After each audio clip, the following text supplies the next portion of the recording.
Hey everyone, so this is my video for Module 6 discussion. And for the first question, using and citing material from the chapter, assess the importance of asking hypothetical questions. So on page 81, it states that hypothetical questions are used during job interviews to find out how potential new employees might respond to unique circumstances. So I 100% agree with hypothetical questioning. So you kind of get a feel of how someone would do something, what their response would be, how they would handle a problem, how they would handle a confrontation. And I think that's really important to understand kind of who someone is or their intelligence level, their experience level, their knowledge. All of that can be answered in hypothetical questions if they have no idea how they would handle a confrontation between two employees and they're applying for a management position. You're kind of going to step back and say, well, I'm not sure that you're really qualified for this position.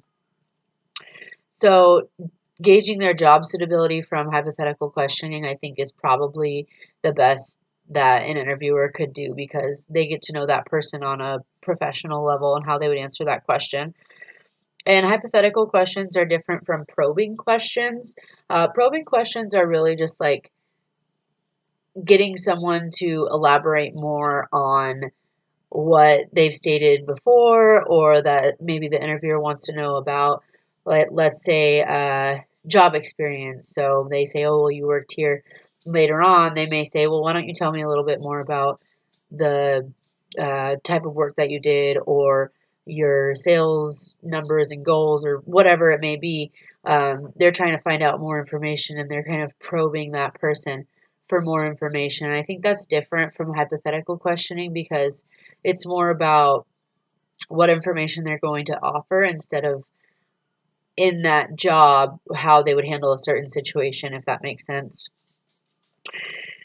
Let's see here. And they differ in the quality and usefulness of information that you might get from an interviewee.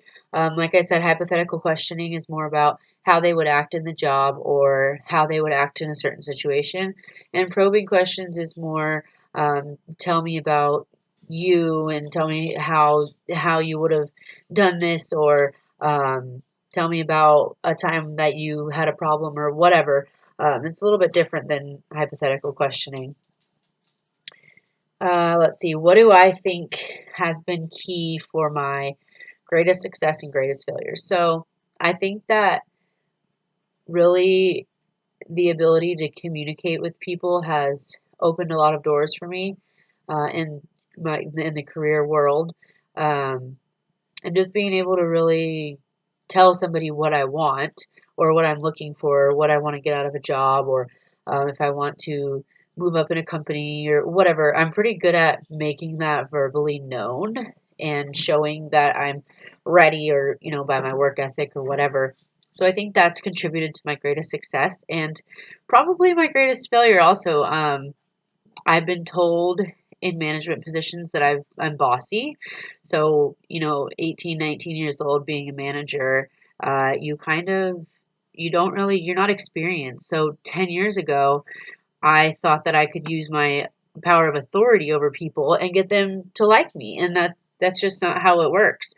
So I think that being unexperienced and being in a role where you have power is really not beneficial, especially at a young age, because you just don't really know how it works. You don't have the experience, you don't have the knowledge, you don't have the people skills. So I would say I learned a lot from failing as not really failing, but being told that I'm bossy and maybe being passed up for a promotion or a different position because of that bossiness. I think that I learned from that and I've been trying to make myself better ever since the first time I was told that, and it's not just been one time. So it's been several times that I've been told that in my life and my career. So I'm continually trying to get better, and I think that now I'm a lot better. I mean, I'm almost 30 years old, so I've been doing this for a long time, and I can kind of relate to people a little bit better now, and I don't have the authority, power of authority mindset. So, yeah, and then some lessons I learned from, being successful is you have to tell people what you want, especially being a woman. You have to vocalize, yes, I want this position, or I want more money, or I want this. You have to communicate that, or you're going to be passed up. So that's probably what I've learned from being successful in communication. Let's see. Different types of interviews. So page 77 talks about the different types of interviews. So we have information gathering, appraisal, and persuasive. So the different skills that are required when preparing for an interview, I would say for information gathering on the interviewee side, so be prepared to answer questions. On the interviewer's side, you need to write the questions. So have topics and questions underneath those topics. And appraisal, I don't really think there's any skills needed for an interviewee. They just kind of have already been doing what the appraisal is about, so they can just kind of go in there with an open mind. And for the interviewer, I would say really just digging deep down into this employee's performance. I'm not really a fan of performance appraisals interviews because I don't think they're done enough to be effective. But yeah, as an interviewer, you would really have to kind of evaluate that person's performance over however long that it was. And then for persuasive, as an interviewee, you're going to have to be able to listen, be able to understand where the person's coming from, have an open mind. And as the interviewer, you're going to have to be prepared to persuade this person on your point. All right, so this is for the next set of questions from Chapter 8. So you will be conducting career search informational interviews. What kind of information do you believe is important? So I think that questions like, how long have you been in this career and why do you stay? How did you get started in this career? If you could change anything about this job, what would it be? I'm trying to find my page here. I had some questions. Really just questions about the career and, you know, how somebody got started, how they like it, why they've stayed, if they've been in the career for a long time, why they stay in the career, what qualifications do you think are important to have for this job?